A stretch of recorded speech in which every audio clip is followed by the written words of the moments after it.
Dans cette vidéo, on va parler de l'accord signé entre le Cameroun et TikTok, du fait que la France ouvre une enquête en France contre le président tchadien et de l'évolution de la situation entre le Bénin et le Niger. On commence par le Cameroun. Le Conseil national de la communication, organe de régulation des médias au Cameroun, a signé avec le réseau social TikTok un préaccord pour la régulation du contenu dans le pays. C'est évidemment une mesure qui réjouit dans une certaine mesure et qui inquiète en même temps dans une autre mesure. Une équipe du réseau social TikTok pour l'Afrique de l'Ouest et du Centre vient de boucler un séjour au Cameroun. L'une des escales dans leur agenda a été la rencontre avec des autorités de l'organe camerounais de régulation des médias, le Conseil national de la sécurité en abrégé CNC. Lors de cette réunion, les deux entités ont exploré les moyens de renforcer leur partenariat pour une régulation inclusive des contenus en ligne au Cameroun. En tenant compte bien évidemment de l'approche des élections selon l'information du Conseil national de la communication disponible sur son site internet. L'accent est particulièrement mis sur la nécessité de combattre efficacement les contenus en ligne susceptibles de perturber la paix et l'unité sociale, bien que les détails spécifiques des contenus visés n'aient pas été précisés. Ah, c'est dommage, ils auraient une fois pu profiter pour parler de la monétisation sur TikTok. Au Cameroun, on n'y a toujours pas accès. Ça aurait été encore plus intéressant que de simplement réguler le type de contenu qui doit être mis sur la plateforme. Le Conseil national de la communication a mis en avant les initiatives présentées par TikTok lors de leur rencontre, notamment celles visant à faciliter le travail des régulateurs, comme la création d'un portail permettant à la société civile et aux autorités de signaler le contenu illicite. Et c'est ce système de signalement qui est considéré comme étant de haute priorité. Bien dommage encore une fois qu'on n'ait pas parlé de comment est-ce que les créateurs de contenu pourraient faire en sorte de gagner de l'argent sur la plateforme. On doit toujours contourner. Pour l'instant, il faut faire 1001 contournements. Ça aurait été l'occasion idéale. En d'autres termes, quand on parle de portail ouvert là, ça va en fait dire que les signalements émis par le Conseil national de la communication à l'égard de TikTok pourraient recevoir un traitement prioritaire et entraîner des actions prioritaires de la part du réseau social chinois au Cameroun. Toutefois, les deux organisations n'ont pas précisé s'il existait des mécanismes de contrôle pour encadrer ces actions. Le CNC semble engagé dans une campagne pour la régulation des contenus en ligne. À la fin d'avril, l'organisation a réuni des blogueurs et des cyberjournalistes afin de préparer un mémorandum d'entente sur les comportements à adopter à l'avenir et sur la manière dont le CNC pourrait être assisté dans la régulation des contenus en ligne. Le CNC a souligné alors que près de 50% des Camerounais possédaient des smartphones, leur permettant ainsi de publier librement sans toujours comprendre les implications de leurs actions. Rendez ça professionnel. Rendez ça. Il estime que les blogueurs jouent un rôle clé dans la correction de ces publications. L'Union des cyberjournalistes du Cameroun, qui a pris part à la signature du préaccord entre le CNC et TikTok, ajoute que la mesure, si elle entrait en vigueur, permettrait de protéger les enfants qui sont très exposés à TikTok, surtout à des contenus incontrôlés. Mais au-delà, elle précise que la proposition de convention a insisté sur les actions de monitoring sur cette plateforme. Pourquoi pas insister sur la professionnalisation du domaine? Ça aurait même déjà pu permettre une meilleure régularisation. De son côté maintenant, TikTok n'a pas pu s'exprimer sur les modalités de la régulation que l'entreprise compte implémenter, faisant comprendre qu'elle ne peut pas fournir de commentaires pour l'instant puisque l'accord n'a pas encore été signé. En théorie, le Cameroun prévoit d'organiser 3 élections l'année prochaine. Si le calendrier est respecté, les élections législatives et municipales sont programmées pour février 2025, suivies de l'élection présidentielle en octobre de la même année. Cependant, le pays a dû reporter les élections législatives locales en 2012 et en 2018. Pour la première, c'était dû à des ajustements nécessaires de la commission électorale, tandis que celle de 2018, les difficultés étaient principalement financières, du moins c'est ce qui a été avancé, notamment du fait qu'elle devait se tenir la même année que l'élection présidentielle. C'est pour ça que j'ai dit tout à l'heure en théorie, parce que là on parle de 3 élections, alors que quand il fallait faire 2 successivement, ça n'a pas pu être fait. La dernière élection présidentielle, celle de 2018, a été fortement contestée par le principal opposant Maurice Kamto, qui a été emprisonné avant d'être libéré plusieurs mois plus tard.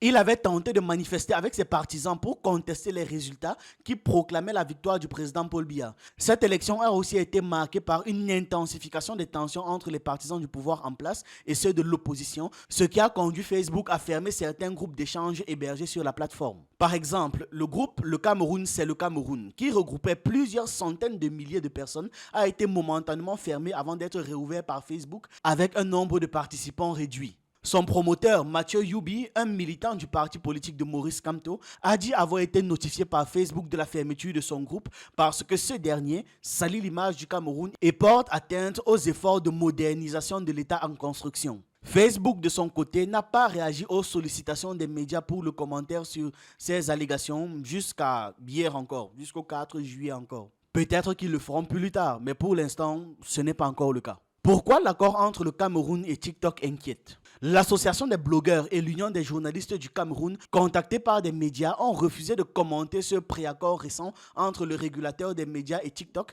Cependant, cette mesure suscite à la fois satisfaction et préoccupation. Yannick Assonmo Nekdem, par exemple, en parle. Il fait des déclarations à ce sujet. Journaliste et enseignant-chercheur, il trouve pertinent de penser à une régulation des contenus en ligne au Cameroun, au regard des dérives langagières qui pilulent dans les espaces numériques. Ce n'est même pas pour moi les dérives de langage le pire en fait. Il y a bien pire que des insultes ou le fait de mal parler, surtout quand on réalise que la plateforme n'est pas limitée en termes d'âge. Vous voyez de quoi je veux parler. Mais le CNC étant un organe gouvernemental, son défi est de réguler sans tuer le formidable progrès en matière de liberté d'expression et de co-construction d'un espace public plus démocratique. Encore ce mot.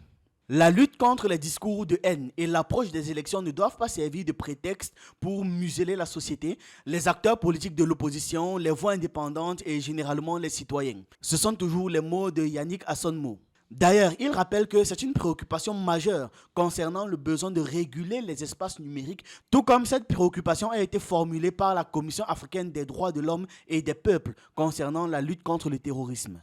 Analysant ce préaccord, Maurice Simon Diom, qui a coordonné en 2020 la rédaction d'un ouvrage sur l'impact des réseaux sociaux au Cameroun, le voit d'un bon œil, étant donné les préoccupations des États à protéger les citoyens des dérives en ligne, surtout ce désir-là de protéger la petite enfance de ces dérives-là. Bien qu'il faille, selon lui, mettre l'accent sur ce qu'il appelle l'intégrité électorale, qui consiste pour les gouvernements à protéger les processus électoraux contre les ingérences. Étant dans une période qui peut déjà être considérée comme préélectorale, écrit Maurice Simon Diom, nous suggérons que le gouvernement camerounais peut évoquer toutes les options en signant cet accord, en sensibilisant les représentants de TikTok sur la nécessité d'un filtrage optimal des messages pouvant porter atteinte à l'intégrité électorale. Voilà, c'était tout pour cette affaire. On passe à d'autres actualités sur le continent. Paris, donc la France, a lancé une enquête contre Mahamat Idriss Itno pour ses biens mal acquis.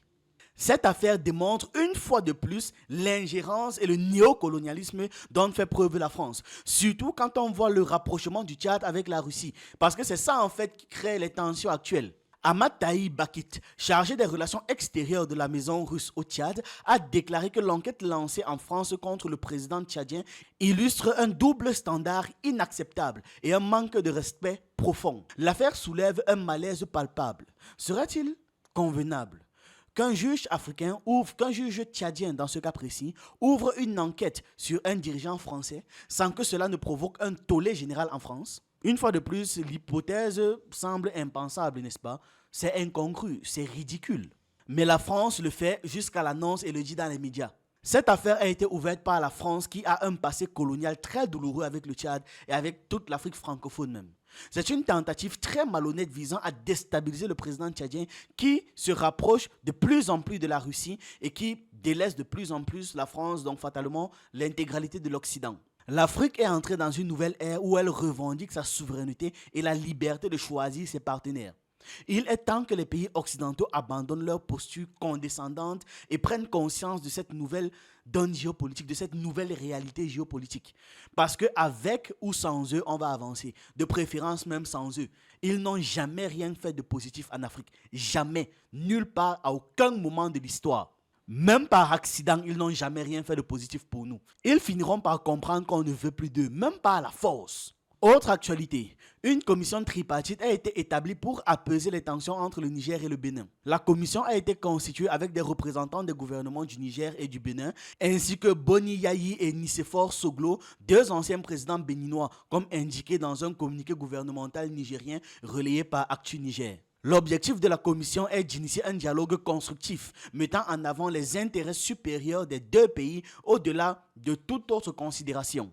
Cette initiative permet aux deux nations de dialoguer pour trouver des solutions à la crise. Cette annonce fait suite à une médiation menée du 24 au 27 juin à Niamey par les anciens présidents béninois, suivie par une discussion le 1er juin avec le président actuel du Bénin. La crise entre le Bénin et le Niger a eu un très lourd impact sur le port de Cotonou. Le directeur général du port de Cotonou a indiqué à la radio béninoise BIP-FM que le chiffre d'affaires de la plateforme portuaire a baissé de 10 à 15% en raison de la crise seule entre le Niger et le Bénin. Avant cette crise, 83% des importations du Niger transitaient par le port de Cotonou selon Bad Van Eno. Actuellement, le port accueille entre 70 et 80 navires, toutes catégories confondues, comparé à 95 à 100 navires en 2023 avant la fermeture des frontières entre les deux pays. Depuis le coup d'État à Niamey en juillet 2023, ça va bientôt faire un an, les relations entre le Niger et le Bénin se sont détériorées. Le Niger, de son côté, maintient la frontière fermée avec le Bénin et accuse le Bénin d'héberger des soldats français à proximité de leurs frontières, accuse aussi le Bénin d'entraîner des terroristes et d'œuvrer pour la déstabilisation du Niger. Des accusations que bien évidemment le Bénin nie. La chose que personnellement je retiens de cette affaire, c'est ce que Abdoulaye Diop a dit. Le ministre malien des Affaires étrangères a expliqué que le fait d'être un pays enclavé, c'est-à-dire un pays qui n'a pas un accès à la mer, ce n'est pas une fatalité, vu que les économies des pays littoraux dépendent fortement de leurs échanges avec les pays enclavés. Donc, il y a une interdépendance, même si certains ne veulent pas l'admettre. On le voit maintenant. On le voit, ça se constate maintenant. Dites-moi ce que vous en pensez en commentaire et on se retrouve dans une prochaine vidéo.